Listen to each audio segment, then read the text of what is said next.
Thank you very much, Matt. Yeah, are all set to enjoy the morning free practice sessions here at Monaco, and of course then leading into qualifying, that all-important qualifying this afternoon. John, qualifying here at Monaco, more important really than any other racetrack that we go to throughout the season. Well, just the nature of the racetrack is so difficult to overtake that getting the best grid position you can is paramount, more so than we've mentioned on any other circuit. Right now, track conditions look very nice indeed. We've had a day off in terms of Formula 1, but there's been other cars on the circuit, Formula 3000, Porsches and the Renault support races. Of course, they have this unique thing, they wash down the circuit prior to anything starting, so it'll maybe be marginally damp in a couple of places, but very quickly will dry out. Ambient temperature is 23 degrees, track temperature up at 26 degrees. It is absolutely perfect. You couldn't have wished for anything better here this year, and well, Eddie Irvine just having a quick glimpse as he gets ready to go out. And one of the team members there obviously going to strap him into his Jaguar, and that's a process in this instance will probably take about 5 minutes. Absolutely. Well, Eddie does love this place, doesn't he? Whether he's in the car or outside of it, it just suits Eddie Irvine perfectly. He's not one of the many drivers that actually live here. A huge number of Grand Prix drivers now live in Monaco, and Eddie, well, he spends his time all sorts of places, in Italy and in Ireland sometimes as well. But a number of drivers, including Alan McNish, who recently has moved to Monaco. He was second fastest, remember, on Thursday, and McNish just recently having moved to the Principality. And with the sort of money that these guys are earning, well, they have to save it as much as possible, because careers might not always be that long. And of course, tax conditions very favourable in this part of the world. And weather conditions very favourable too. As you mentioned, John, it's absolutely glorious. Sunshine breaking through. Apparently it's raining in northern Italy at the moment, but here at Monaco, not far away, it is glorious sunshine. Well, this is what people do. They come to this racetrack. They come to see a Monaco Grand Prix in these weather conditions. We've seen wet races, we've seen overcast races. This is what this event's all about. It brings out all the glamour, all the excitement, all the focus of a Grand Prix, with all the side shows that just make it so unique. Right, now I think Peter's had a chance to catch up with Ferrari's Ross Brawn. Peter. Ross, obviously a ridiculous amount of talk after the Austrian Grand Prix, but you know Michael probably as well as anybody in the... How's Michael reacting to things, particularly this weekend? Has anything got to him at all? I don't think so. I mean, obviously he was quite shocked by the reaction. We were all shocked by the reaction we had in Austria. Maybe we were a bit naive, I'm not sure, but no, he's normal, very intense, concentrated, and I think he'll be good this weekend. I think, if anything, it's made him a little bit more determined.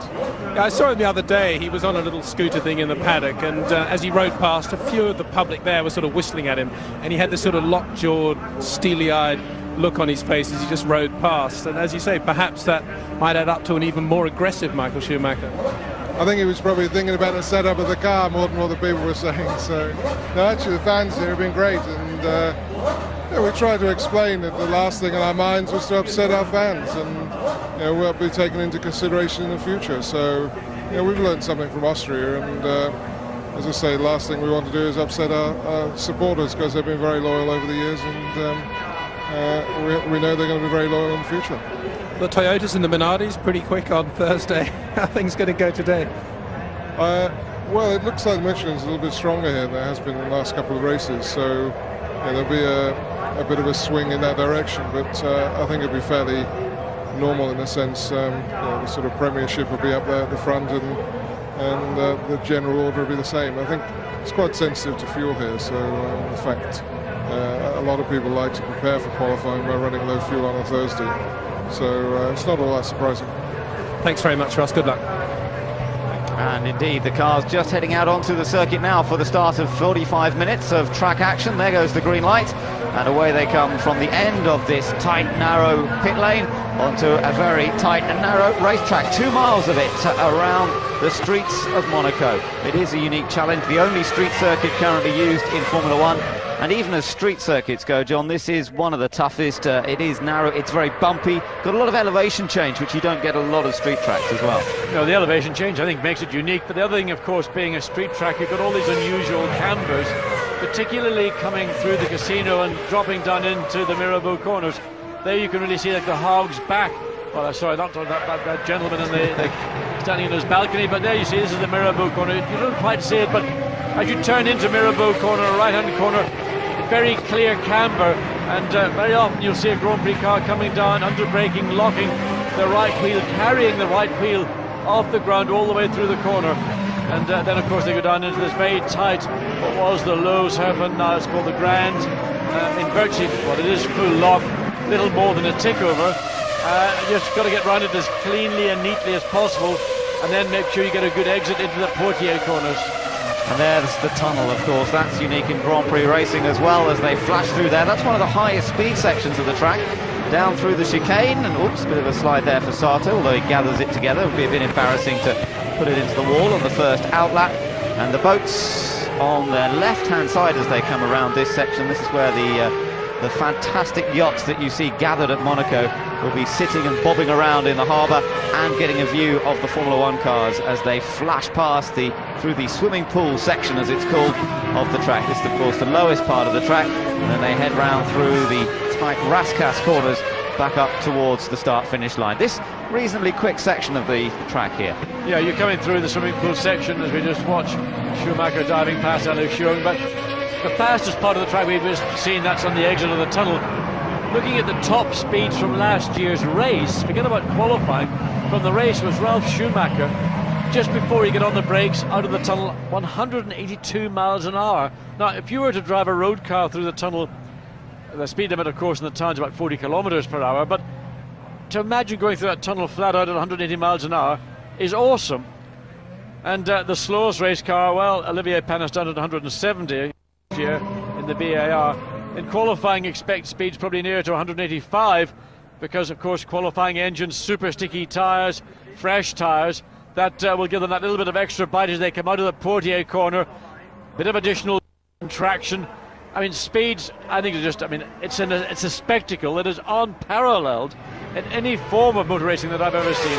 Yeah, I quite agree, John. I know the first time I ever came to Monaco, it's stunning, I found it. Michael already out of his car, but just doing the installation lap. That's fairly standard procedure. They'll make a few checks now. Yeah, but why would he get out of the car and walk away? Because he's not allowed to use a spare car, of course, until qualifying, but clearly he walked away very purposefully. And unusual, but he's only got the option to run one car in this session. Well, I should imagine they're just taking their opportunity to check the cars over. Everyone has come back into the pits now as well. He stayed out, of course, as everybody wants to have the car looked over after being rebuilt during Friday's off day for the Formula One cars. David Coulthard comes back out. The track wasn't completely unused yesterday. There were a number of practice sessions, qualifying sessions for support races, and Frenchman Sébastien Bourdais secured pole position for the Formula 3000 race that will be taking place after qualifying today. So another pole position for the Frenchman for the Supernova entry, and he's going extremely well in Formula 3000, maybe one to watch. Future Grand Prix driver, as of course Mark Webber has moved up brilliantly this year. He won the Formula 3000 race here last year, and he performed extremely well on Thursday by setting the 8th fastest time in this Minardi. Of course, also Minardi on Michelin tyres, and normally the Williams team, for example, very conservative in how they approach weekends, don't give very much away, but conceded that they'd already decided which of the two Michelin tyre options they were going to use. That was done very early on Friday, so clearly the difference between the prime and the optional tyre for Michelin is there's no choice, there's no decision. It's got to be that optional tyre. Great places to take some pictures from around this track as well for the snappers. Meanwhile, of course, we're going to see some huge battles between the top teams this weekend. What can Williams do? Can they challenge Ferrari with this Michelin tyre they'll be using? Just a few moments ago, Amy caught up with Williams' Patrick Head. I've noticed this morning something a little bit different about the cars. There don't appear to be any covers. I believe the FIA have set covers for the rest of the weekend. How do you feel about that? Well, it's the same for everybody, but the FIA have said that the scrutineers and the marshals can't check all that they need to do about the legality and safety aspects of the cars if everything's covered. Thank you. Interesting one. I hadn't realised that the FIA had actually decreed that they remove all those covers today. Great for all the teams, great for spectators too. Well, I think it's about time. I mean, it's ridiculous, this performance. We see teams erecting barriers in front of their pits at the permanent circuits. Every time a car comes in, they're covered up. Look at this picture, John. We've got this onboard camera with Olivier Panis looking right at the front suspension. And that piece, the diagonal piece through the picture you can see there, that's the push rod that operates the spring damper unit that's hidden away in the monocoque. You're watching the front suspension at work at a track where it really does have to do some work. I mean, there you can see that push rod. You see the amount of movement in the suspension. You're talking about millimeters. There's no such thing as the old-fashioned consideration where a chassis maybe had 3 inches of suspension travel. Now you're talking about maybe 2 millimeters, a millimeter and a half. It is minute. And this, of course, in a circuit where the cars, in relative terms, run a soft setup. But in fact, Ben, interestingly, I did a big check in this yesterday. In Hungary, the teams would run a similar spring rate as they would run here in Monte Carlo. And, you know, it's just the difference between a high-speed circuit or a circuit where they'd run a stiffer setup. It's about 10% between the stiffest and what they're running here. So the whole concept of, you know, the old sort of Lotus 49 setup, which Takuma Sato ran, where you got about 3.5 inches of suspension travel, that is totally, I mean, it's designed to the history books. And there, the graphic example, if you ever needed it, of how little suspension movement these cars have. In fact, on a circuit like Monte Carlo with these tyres, more movement will come from the tyre, the deflection, than will come from the suspension. Well, great shots, and we'll look forward to watching more of that throughout the course of the free practice session. Michael Schumacher just heading down the pit lane at the moment. Here he comes, back in his car now and back onto the circuit. We saw him jump out a moment ago, and here he comes once more. 5 times winner here at Monaco, and looking to try and match the 6 victories of Ayrton Senna, the man with the greatest number of wins around this track. And it could have been more, of course, if 1988 he hadn't stuck it in the barrier. Michael Schumacher's done it himself, though. From second place, he's lost it on the first lap and put the Ferrari into the barrier. He knows the sort of concentration that is required, not only in qualifying, but in the race itself. And that's the unique aspect in many ways of this track, that concentration required throughout the whole weekend. You cannot afford to make slip-ups. Michael himself has had a few accidents in practice days at Monaco, pushing to the very limit, but trying to keep it all under control is what really makes you come through at the end of the weekend with the best success. Well, right now only 2 cars out on circuit, and Takuma Sato is the second of those 2 cars. Michael Schumacher coming up to complete this out lap, and I would imagine Michael's going to try and use this clear track opportunity to do a run of 3 flying laps to establish a feel for where the track is and how much change has occurred between Thursday and now Saturday morning. And above all the tracks throughout the season, this is the track that responds to rubber and to running above all others. Glorious pictures, aren't they, John? Look at the blue sky. We've got glorious sunshine. We had some cloud all day on Thursday, but now the sun is just sparkling off the Ferrari red here, and through the shadows as he comes along the start-finish area, a very dappled area. That change of light is just part and parcel of something the driver has to cope with, out into bright sunshine as he climbs up this very steep hill. They're up to about 165 miles an hour as they approach Massenet, this left-hander. This is where Eddie Irvine crashed on Thursday on the oil laid down by Bernaldi's arrows. Through Casino Square, second gear, changing up through the box, down into Mirabeau now. This is where Jenson Button crashed on Thursday, and now plunging further down towards the left-hander hairpin at Grand Hotel. And there you see Ferrari literally on full lock to get around that very, very tight, very slow first gear corner, then down through the second part of Portier. Here, very important to get good turn-in, good traction off the corner, because you're coming onto the fastest part of the circuit. The exit of the tunnel there, about 180 miles an hour for Michael Schumacher, and literally on the exit you have to think about your braking zone and getting the car slowed down for that very tight chicane. Well, there the speed's much, much down what we're expecting, only 256 to 60 kilometers per hour. That will increase, so Schumacher's lap this particular time way down what we'll see when qualifying starts. So here he comes through the latter part of the lap now into Rascasse. Saw a few cars crash down here the other day, including Kimi Räikkönen, actually doing enough damage to his car to have damaged the monocoque itself, and they've had to switch to one of the other cars. McLaren having brought 5 cars here this weekend in case of just such an eventuality. So Michael Schumacher across the line, only doing a 1:28 currently. Let's ride on board with him a second. Up the hill now towards Massenet, the left-hander at the top here. And even this isn't straight, this section, down through the gears. Now coming into Casino Square. It's the casino on the right-hand side as he flashes into that part of the track. And Michael Schumacher continues round. If you want to continue to watch on board with him, then you can go to the onboard channel and enjoy some great shots. We're having a look down in the lane at the moment. They're also at Mika Salo in the Toyota, which was performing very quickly on Thursday. Interesting that Michael, on that first flying lap, his lap time was way down in a normal lap time, and clearly he wants to get a feel for the level of grip in the circuit. Noticing coming out of the Rascasse, or in fact in the middle of the Rascasse, the track looked to have quite a polished sheen on it, which is probably something not expected. The more running you get, the more the track will blacken up as rubber goes down. But clearly in Rascasse, not very much sign of that occurring. As we follow Mika Salo down through the Portier corners. And right now, it's Takuma Sato, in fact, who's showing the fastest time of anybody through that first sector, but it's all fairly irrelevant at these early stages of this first of the 2 45-minute sessions on Saturday morning. Down towards the chicane then, and we ride back on board once again with Michael Schumacher. He's completed another lap, a 1:26.94 on that last lap.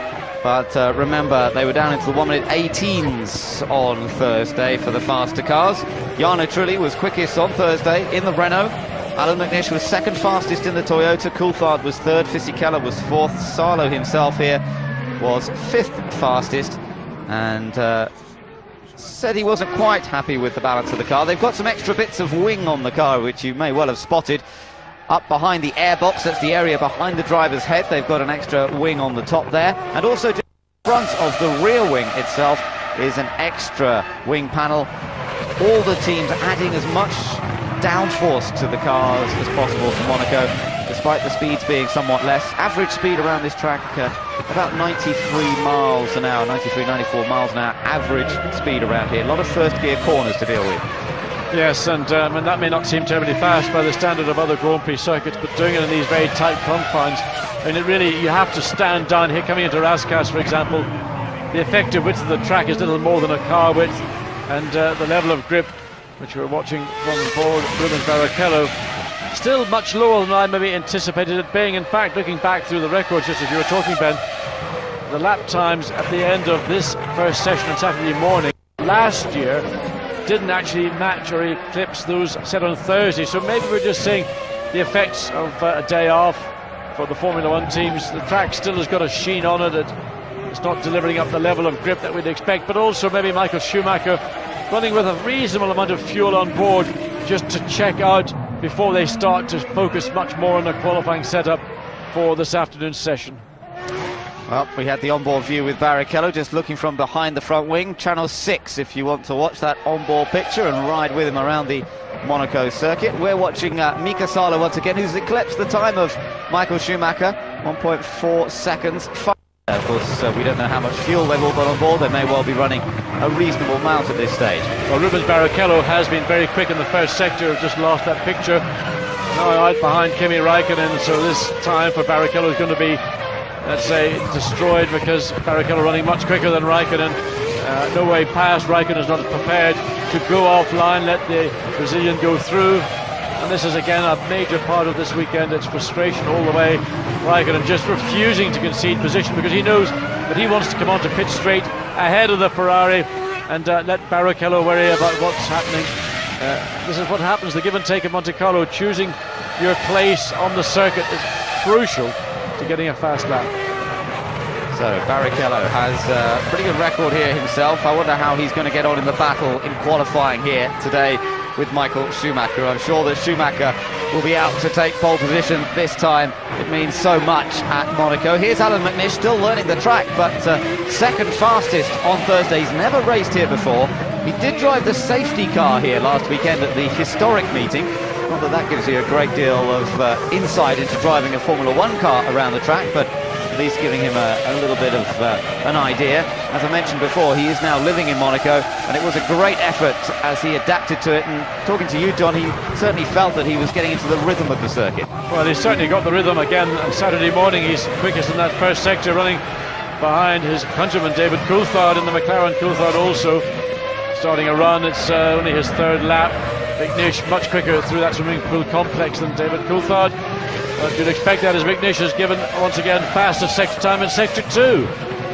So once again the Toyota looking good. We saw Salo go fastest overall a few minutes ago, and this is going to be a quick lap from Alan McNish once again. We're a little bit held up possibly just towards the end of the lap by David Coulthard. Across the line, and he goes fastest overall, a 1:23.2. We won't get too excited, the times, as we say, are fairly slow at this point, but it just goes to show that perhaps the Toyotas are going to be in better shape here than some tracks in relative terms. They've got good horsepower and they seem to have good drivability. Gianpaolo Fisichella watches the times and trying to analyse track conditions. A lot of the drivers said the track had more grip than they expected on Thursday. Perhaps they're finding the opposite now. Well, I think the expectation was that there would be more grip. I think it's probably going to wait until we get to the back end of the second 45-minute session this morning to see just how much grip the circuit is delivering to these drivers and teams. 3 drivers currently still in the pits have just done an installation lap. Fisichella, who we've seen sitting in the Jordan pit, but both the Renaults of Button and Trulli have just done one installation lap. They're deciding just to wait it out, let the track come to them rather than make that contribution. We've got 19 cars who have done more than one lap. They've got 3 sitting in the pits who've just done an installation. So watch Coulthard's car dancing over the curbs. Remember, Coulthard took pole position here last year. He won the race the previous year. He loves this place, always seems to go well. And McLaren's disadvantages so far this year may not show so much here. They should have good balance. He looks confident on Thursday. Teammate Kimi Raikkonen, of course, crashed his car, but Coulthard put in a good number of laps. So Coulthard goes fastest now. McNish still following, and the two of them running together. Raikkonen's just gone second fastest, so Raikkonen was on a quick lap a moment ago.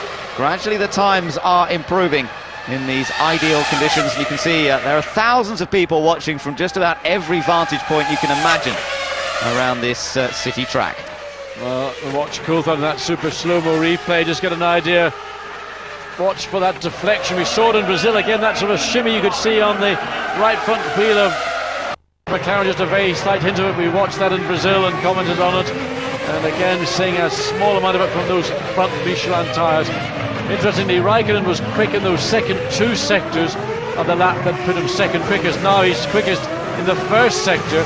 David Coulthard some half a second behind, and in fact things are changing because Heinz-Harald Frentzen has now popped up into second place. He was fastest in that second sector, and there's more cars out on track. We're still waiting to see the 2 Renaults there, the only 2 teams that have not really done more than one flying lap. There's Kimi Raikkonen then in another of the McLarens this weekend after damaging the monocoque of his race car on Thursday. This will now be designated his race car, and of course spare car can't be used until he gets into qualifying. He's backed right off, slowed down and tried to find a bit of space, and now gets back on it again. She's past the pits and goes on to another lap. Currently third because Frentzen has just popped up into second fastest with the arrows. Yes, it's all changed. Literally teams out doing a sequence of laps, and every lap, almost literally every corner, you'll find that you will be picking up fractionally more grip. And of course you always think, well, I could have gone quicker, the grip was there, why did I not go quicker? But unless you've got real courage and commitment, you will sneak up on it rather than try and grab it by the neck. Mark Webber, listen to that engine. That's the traction control working, that sort of fluffy sound that you can hear. And he's going pretty well. Ralf Schumacher's on a good lap, but Montoya's just gone fastest overall. So the 2 Williams drivers both going quickly. Ralf has now gone fastest. So the 2 Williams cars, there they are. They were line astern behind Mark Webber. As Montoya went across the line, he went fastest, and then Ralf went faster as he crossed the line. Still some way to go to get down to Thursday's times. Yes, well, I think we might see those times starting to come up here. Probably we've got 25 minutes remaining, certainly before the end of this session. At the pace that we're seeing these times drop, I would expect to see something maybe improving on Jarno Trulli's 1:18.915. Now don't worry, the lights haven't been switched out, it's just the balance in the camera just takes that fraction of a second longer to adjust to those low-level light conditions.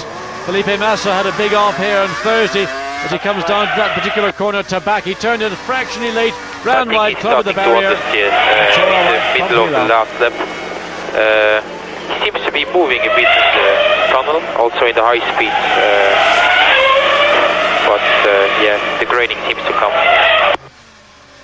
Well, we're watching Felipe Massa here, and as you said, John, he was fairly dramatic, making that contact with the barrier on Thursday. He had a spin out of the chicane, Felipe, box, which saw him miss the tyres by just centimetres, literally. Sauber boys are we need to open the body. struggling a little bit for balance, Sam, we particularly... see the small cheminée, Arne. Let's prepare the small cheminée on each side. Listening to the Sauber team talking about Felipe's car. They had a bit of a problem, particularly Nick Heidfeld over the bumps. The car was not that stable. We heard Peter Windsor say that they have changed the steering geometry again for today, and they'll hope that that will improve things. Well, they went with a particular philosophy, which is this Ackermann steering. I mean, there's a degree of Ackermann in all cars out there, but they took it to its extreme. As Ron Dennis, not satisfied with what he's seeing on screen, looking not just at his own cars, but in the range of choice that he has, of course, like all teams do on the pit lane. So that's right with Kimi Räikkönen. Can Räikkönen make any improvement? He was up to second, down to fifth. He's now gone fastest one, 20.818. Listen to that engine working hard, and the traction control working in certain areas. You can just hear it on the exit of Saint-Devote with the noise that the engine makes as the traction control takes over, cuts the amount of power available to the rear wheels, and then it's on full song again as he climbs up the hill. Ralf Schumacher in the pits. Take a look at the Michelin tyre. Well, there's a small amount of graining in that left front, but it's not too bad considering that they're probably on the option tyre that Michelin have brought, which clearly is the tyre that Williams chose as early as Thursday afternoon. Looking backwards from Jenson Button's car. Now this in some ways gives you a better impression of the speed, and you can see he's up on pace here. Now this was where he got a bit sideways the other day. Looks to get it through there neat and tidily. And watch the Renaults this weekend. They were very impressive on Thursday. Oh, well, big tank slapper.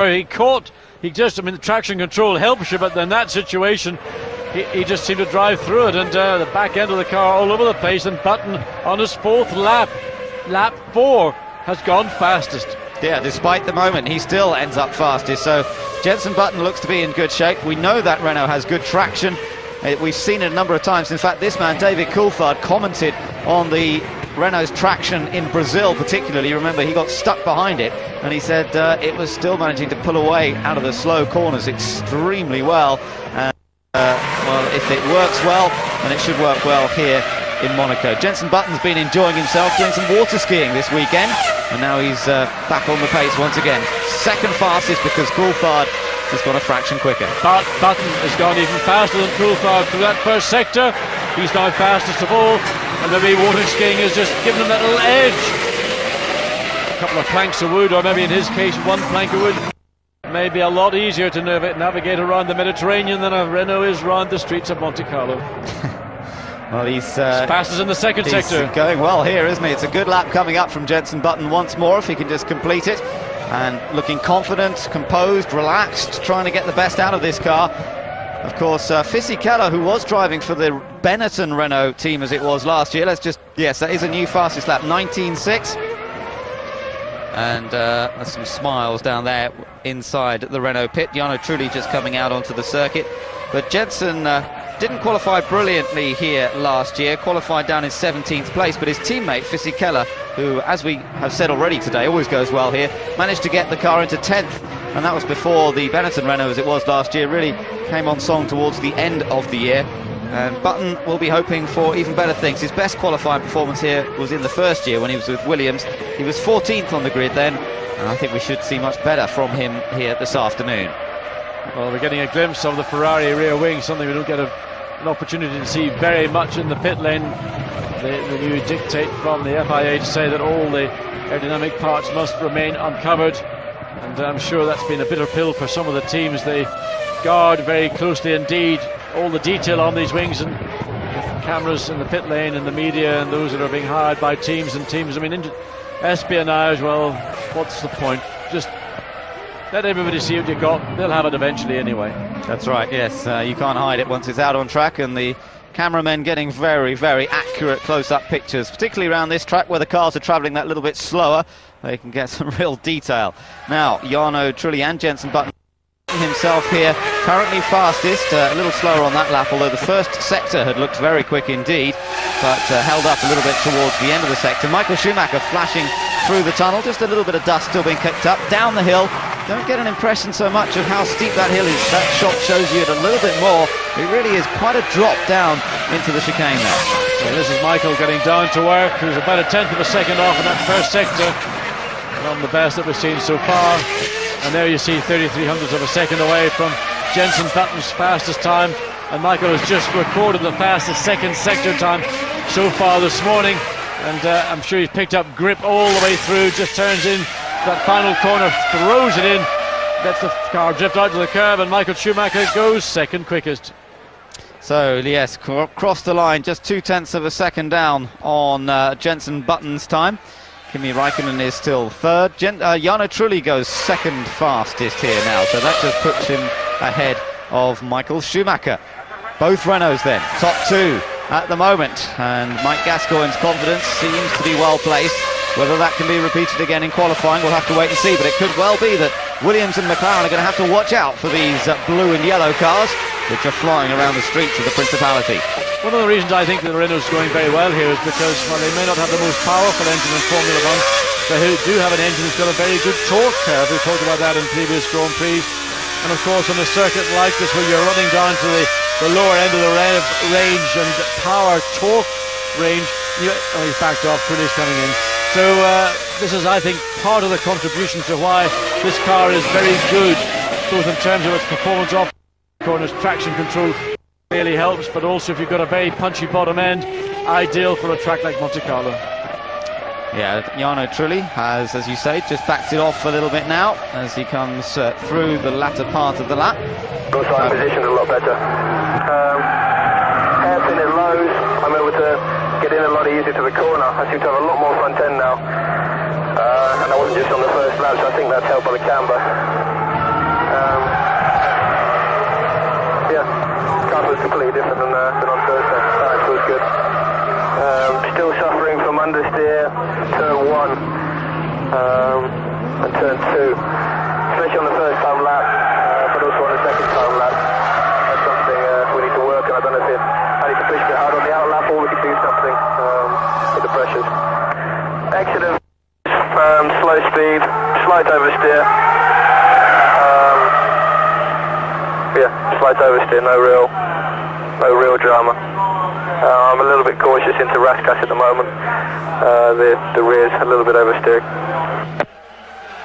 Well, some great stuff from the team radio there. That's Jenson Button talking you through the setup of his car and what it's doing and what it's not doing, what he likes, what he doesn't like, and generally there he seems pretty happy with the way it's going. Yeah, I think his concern though is in turn 1, that Saint-Deveau, and then all the way up the hill into the Mazeney. If he's doing a qualifying lap, those are two important corners, and what he's seeking is to get the car balanced slightly better in those first two corners at the start of the lap. The tyre, the track is coming to him in the rest of the lap, but he wants to maximise the performance but not lose the strength that he has if he gets it too good in turns 1 and 2. It's this ever constant battle to find balance of a car way around. John, that Renault engine these days, this year particularly, is a very wide-angled V. It's not quite a flat engine as we've seen some engine manufacturers produce in the past, but it is a much lower engine, in fact getting the weight down low in the chassis. Do you think that helps the Renault around a street track like this? Well, I think the centre of gravity is a major part of any Grand Prix car, and the lower you can get it, the better off you are. Oh, and Mark just grabs a punt. Well, he got through, did a good job recovering. But going back to that centre of gravity thing, every team in the pit lane works tirelessly. That's why many of the cars, if you weigh them, their static weight is actually lower than the regulation weight. They then use ballast to bring the car up to that regulation weight, and that enables the team to shift the ballast front to rear depending on the particular circuit they're on. And no doubt teams are working on that. Well, they will have done their homework prior to coming to here, and they'll have the ballast placed where they feel it is going to be most advantageous to them. And different teams may have different ideas on this. Well, Mark Webber crosses the line, and again in the Minardi, showing quite well. He's down in 19th at the moment, but I expect we'll see slightly better things from him later on. It will be a struggle for Minardi to compete the major challenges, but let's just take a look. This was the replay of him locking that right front down in towards the chicane, and just managing to keep it all together and not having to straight line the corner. We saw a number of cars do that on Thursday, but he didn't have to do that, gets through the chicane safely. So, Button and Trulli, the two Renaults, fastest so far. Button ahead of his teammate. Then it's Michael Schumacher and Barrichello, the two Ferraris. Then it's Räikkönen and Coulthard, the two McLarens. So, 2 by 2.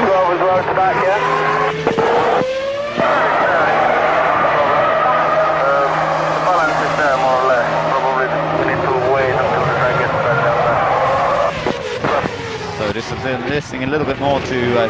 What do you think about the next run going lower? Sorry, or are you happy to stay like this? Look, let's do another run, Jarno. Drop these down. Let's see what you feel. Progress still going on and still making changes. Now Michael Schumacher's done a bit of a run, and Peter's just standing outside his garage right now. Peter. Yeah, a little bit of a mini Grand Prix here for Michael already. A strong 11-12 lap run there. And you wonder sometimes, somebody obviously on the case like Michael knows what he's doing. It's interesting to see that his pattern of operating this morning is so different from that of many of the other teams. He had fuel in the car, doing that long run. They didn't seem to put any more fuel in the car in the shop here, so perhaps it's getting lighter now. Certainly replenished air in the engine. And one thing they've just done is change the change the engine cover. It looks as if they've got slightly shorter chimneys at the back now, which affect, of course, the cooling of the engine. So maybe he was doing a race run, checking temperatures, see what would happen if he was in traffic, things like that. And now they're going out with slightly lower chimneys on the back of that engine. Interesting, thank you, Peter. In fact, Michael Schumacher lost this Grand Prix a couple of years ago when the exhaust broke and the suspension ended up being overheated effectively from those exhaust gases coming out onto the suspension components, and he was forced into retirement. Montoya didn't look very happy there, did he? No, he wasn't. That was Jacques Villeneuve around the swimming pool, and Montoya on a good lap, and just put his hand up and said, well, thanks a lot, mate. You know, we're meant to help each other. You know, whether cooperation in traffic is the expression that's used on the public roads, and there was a case of somebody being uncooperative. Interesting listening back on that Renault interlude we had, you know, the way the Renault engineers are, they're still trying to sneak the car down lower to the ground, because that's where they pick up grip and downforce. You know, a driver says you've got understeer. Well, you know, maybe we can give you more grip if we get the car that little bit lower. And it's this ongoing process, teams working through. They know what they need to do to get grip. It's just whether they can actually get away with it on a track like this. So watching Montoya here through Portier, now into the tunnel, and the camera adjusting as he then comes flashing back out again. Watch him on the brakes. Nice and tidy into the chicane, now builds the speed back up about 160 miles an hour again, then into Tabac, about 80 miles an hour through here. Now into the swimming pool section, use the curbs, mind the barrier on the right here particularly. Good exit out of there, about half a second down on the splits currently. And remember, these tyres had already done a lap or so before. Out through the final corner now for Montoya. And interesting, just watch the revs up to 18,300 and some parts. As Juan Pablo Montoya comes across the line, goes sixth, but Rubens Barrichello on track, currently fastest in that first sector, coming up to conclude the second sector. Well, nothing particularly special from it. Well, it's about a tenth of a second down, I say, not special. There is Rubens Barrichello, and 93 hundredths of a second away from that current fastest time by the young British driver with the Renault team. Yeah, so this is looking like an improvement for Barrichello. Let's just see whether he's been held up a little bit. Just ahead of him is Ralf Schumacher across the line, and Barrichello stays in fourth place, 20.263. So it's a slight improvement on time. Could have been more, I think, if he'd had a completely clear lap. Well, somebody we haven't seen yet on camera, to my knowledge, is Heinz Harald Frentzen. Frentzen and the Arrows, once again, in the top sixth, in fifth place. Good effort once more then from him as Mark Webber, just knocking something off the side of his cockpit. One of the cooling fans just getting air blown into the visor open in his helmet, just to keep a little bit of circulation. It gets very warm. Of course, sitting in a car in the pit lane, there's heat soak coming through from the radiators, which are basically adjacent to where Mark sits, and of course that heat just does gravitate upwards, and any gaps anywhere they'll find a way, and normally the cockpit is the first place they go to. Only just under 10 minutes to go in this first 45-minute session. I don't know where the time seems to go here, John. When we're watching them around the streets of Monaco, the sessions seem to flash by. Yes, it goes quickly, and so's Michael Schumacher. Quickest in first sector, and Schumacher just looking to see, he's got a fairly clear run. Schumacher's got only Jenson Button and Kimi Raikkonen, but they're about 3 corners ahead of him. So Schumacher, new fronts, listen to this, used rears. Now, is that a problem? Do you think? I mean, why would you put on used fronts when you got? I remember last year in some of the teams, some of the drivers experimenting a bit. Let's just watch him here. Michael Schumacher on a good lap, and I know that last year they did experiment some almost a second tires. up. This is a quick lap indeed, isn't it? And this experimenting with the Bridgestone tyre to see which gives him the best balance, and maybe this is the right answer. New front tyres he started the lap with, and used rears. You'd normally expect the rears to go off much quicker than the fronts because of the amount of power being put through them, but well, that's what they're trying. And across the line, and Michael Schumacher goes fastest by over a second. And more interestingly, Ben, that is only a second away from pole time last year set by David Coulthard in his McLaren Mercedes-Benz. So Ferrari and Bridgestone and Michael Schumacher coming up with an interesting mix and match of new and used tyres. Now it's only a one-shot wonder for Ferrari and for Bridgestone. Nevertheless, that's all you need in qualifying. You've got 12 laps. Your fastest lap of those 12 counts for your good position, and clearly Ferrari trying a lot of different ways to find speed, and certainly they've found one way. Here we are, here's Frentzen. You said we haven't seen a lot of him so far. He's 5th fastest currently, and doing another fine job, although this particular lap, as you can see from the splits, is not particularly rapid, but the car colours really showing off well here at Monaco, aren't they? With these great overhead shots looking on them as well. And Frentzen brings the car back in, but he's currently in 5th position. That's another good effort. His teammate Bernaldi down in 16th place. You're looking here at Olivier Panis, former winner of this Grand Prix. He only got a bit crossed up coming into Mirabeau, but he managed to keep it all together. Did a good job, because once you get a car loose like that, very easy to get offline, and of course there's little fine rubber, almost like marbles, beginning to build up, and you just get trapped in those and you're sucked off into the barrier. But Panis, very experienced around this racetrack, doing a good job keeping his BAR off those barriers. Now here's one of the drivers who loves this track and always seems to go well here, Giancarlo Fisichella. We heard from Peter Windsor about his silky smooth style around this track, and he has some brilliant performances in cars that really didn't deserve to get those results. He was 2nd here back in 1998 and 3rd on the grid, and he even managed to qualify 10th here last year in that Benetton Renault, which at the time really was not a good car at all, and yet he got it onto the 5th row of the grid. That was a stunning performance. Well, Fisichella only 13th on that lap. The Jordan team may well have opted to run on a set of tyres that they've used for now some number of laps. This is the 11th lap that Fisichella's on, and also they could also have quite a reasonable amount of fuel on board and just let that fuel run down towards the end of the session. I doubt they're going to try something before the end of the session in terms of a new tyre setup or a mix, as we've seen Ferrari do with new fronts and used rears. So great view from the side camera looking into the cockpit. Of course, as we go through the tunnel we can't see so much, but then we flash back out beside the cliff face there as he comes down into the chicane. You can see how much steering lock has to be used through the corners here. A lot of first gear corners. This one's a little quicker, coming through the left-hander at to back, past the grandstands of this area, and past all the boats which are behind us as we look at this view at Giancarlo Fisichella. I mean, in that first sector, Fisichella's about half a second away from the best lap. That's a combination of all the laps you've seen. And just coming through Rascasse, and then this final frustrating right, and it cuts back again very quickly, so it comes across start finish line. He's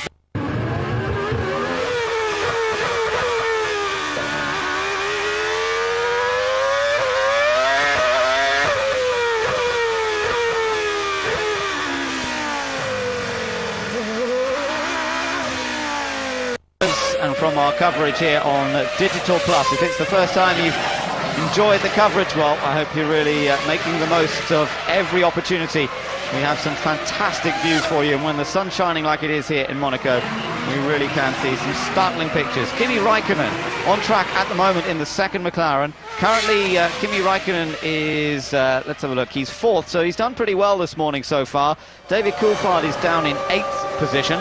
There is the McLaren Mercedes pit.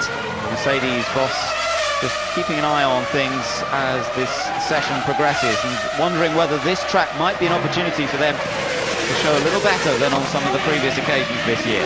Well, I think the nature of the circuit, and of course McLaren's record of success here, 11 wins in the team's history, that's not of course just simply in recent years, but going back. Oh, look at that, Jacques Villeneuve again, showing that kind of spirit and fire that we saw in the race in Austria. Many people thought that Jacques had lost that real fire in his belly. Well, he got a car for Austria which just worked right to his strengths, and once again working hard to find that combination, and well, we're looking at Anthony Villeneuve, not particularly quick.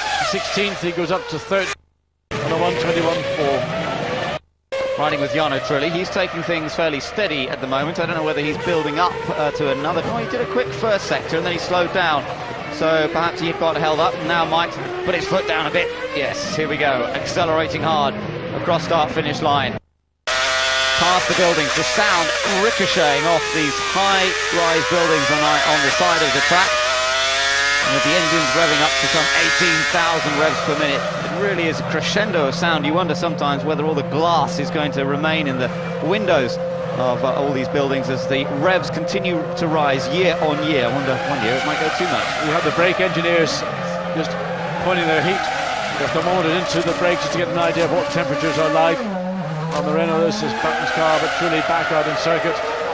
Not going on this lap necessarily anywhere as quickly as he had done previously. Michael Schumacher still fastest by virtually about 0.9 of a second. And otherwise, I beg your pardon, 1.1 seconds quicker than Jarno Trulli, with Button immediately behind him on third. And McNish down at Saint-Deveau, a little bit of a spin. That just happens when you run into Saint-Deveau too quickly. You get on the brakes a little bit later. You know you're not going to make the corner.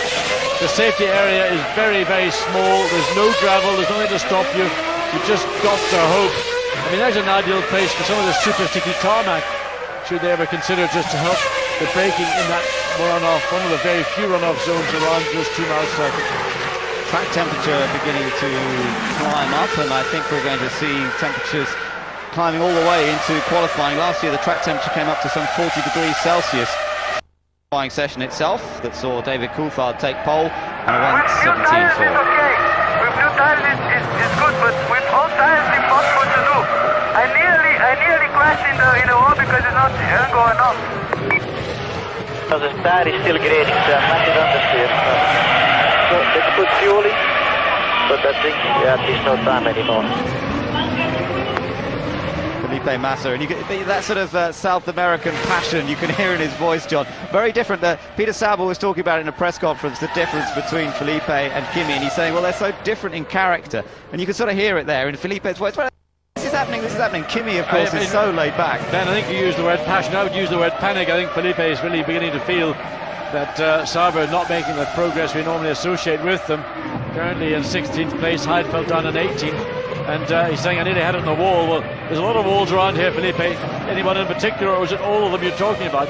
Just Ben, looking down the grids, De La Rosa and Alex Young, 21st and 22nd. If you took last year's 107% rule, their times this morning would not get them into the Grand Prix. Now, I don't think De La Rosa should have too much problem. Having said that, Irvine's not that much further ahead than De La Rosa, but Alex Young clearly would be in trouble. And we've seen Alex Young fail to qualify for one Grand Prix this year. Hopefully he will make it in this weekend. Just under a minute to go in this session. Rubens Barrichello on track at the moment. And he is fastest in that first. Rubens Barrichello using the closing moments of this first 45-minute session. We're going to see as he comes out of the swimming pool if he's maintained. Again, the Ferrari is so good, so quick. Almost 2.231 seconds up on Michael's time. So possibly a low 18.1, 18.2, 18.3, very much on the cards for the Brazilian. Yeah, it looks like this is going to be a quick lap. Nice and tidy through that last corner. Rubens Barrichello, is he going to go faster than teammate Michael Schumacher? Yes, he is, by just a fraction of a second. The two Ferraris both at the top of the timesheets once again. Barrichello from Michael Schumacher, then it's Montoya, who's just popped up into third. I was going to say a wry smile from Ross. You can say, oh my God, we've been here before. Are we going to have another situation that we have had where there's going to be a real battle between our two drivers? The script didn't have Rubens Barrichello really climbing all over Michael Schumacher, and that was that look at Ross. I know Ross so well, I could just tell that thought went through his mind. Checker flag is out now, and so this session, 45 minutes coming to conclusion. But remember, we only have half an hour gap between now and when the track reopens, so there's very little time for the teams to do any major changes. And we'll stay with it, of course, and talk to one or two of the drivers, one or two of the team bosses in this half an hour interval before the cars go straight back on track, and that's when we'll really see them putting in some simulated qualifying runs. Jenson Button on track currently. He has been pushed down to 5th fastest with those recent improvements from the Ferraris and from the Williams of Juan Pablo Montoya. Button won't improve on this lap, so he stays in 5th position currently. It's the 2 Ferraris, then the Williams of Montoya, the Renaults of Trulli and Button, then Ralf Schumacher, the McLarens of Raikkonen and Coulthard, Frenzen's Arrows in 9th, Fisichella is in 10th ahead of Heidfeld, Panis Salo 13th, Sato, the Japanese driver, in 14th. And as is normal on this racetrack, literally, you may have done your lap, the flag has come out, there are still cars in the circuit, and the car that was the last to go past start finish before the flag comes out, normally that's the car that's going to have the fastest lap. It may not be just the case in this session, but that's pretty much the form here in Monte Carlo. You come back and think, well, I've done a pretty good job, I'm maybe 3rd or 4th quickest, and by the time you get back into the pits, you might find yourself down 7th or 8th. It's always the challenge here. Barrichello out of the Ferrari, having just snatched the fastest time at the end of the session. There you are, Michael. You think you're fast around Monaco? Well, so am I. I'm enjoying myself in this new car. Now, lots of body language from Juan Pablo Montoya. Look at the way he's moving his shoulders, swinging them around. Now that's showing the engineers what the car is doing. He's describing in detail how the back of the car is responding with that body language. And here, a little bit more description from Jarno Trulli, although he looks a little more laid back than Montoya. Yes, I mean, first of all, Montoya had a pretty torrid time first time in Formula 1 last year, and it's a big leap forward for him in terms of confidence and performance. But Jarno Trulli, I think, is feeling very comfortable. He did his time somewhat earlier in the session, and I suspect they didn't bother putting on anything fresh in terms of rubber. So they must be quite happy with where they are, Trulli and Button 4th and 5th. And I think that, looking just at what Renault are doing, they sort of talked about top 6 qualifying. Well, I think they could be even higher than top 6 by the end of that 1 hour session later in the afternoon. Behind the Ferraris, it is mainly the Michelin runners, as you can see, that were quick in that session, with Williams, Renault and McLaren all showing extremely well, and Frentzen in the Arrows and the Saubers, who we normally expect to be up there somewhere, certainly in recent Grand Prix, where Bridgestone seem to have the edge.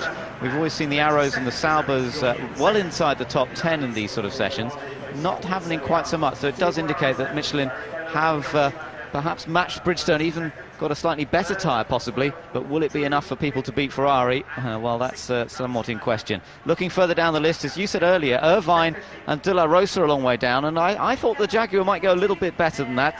Aerodynamics has been their weak point. Aerodynamics are not really that crucial here at Monaco, and yet both Jaguars are well down the list.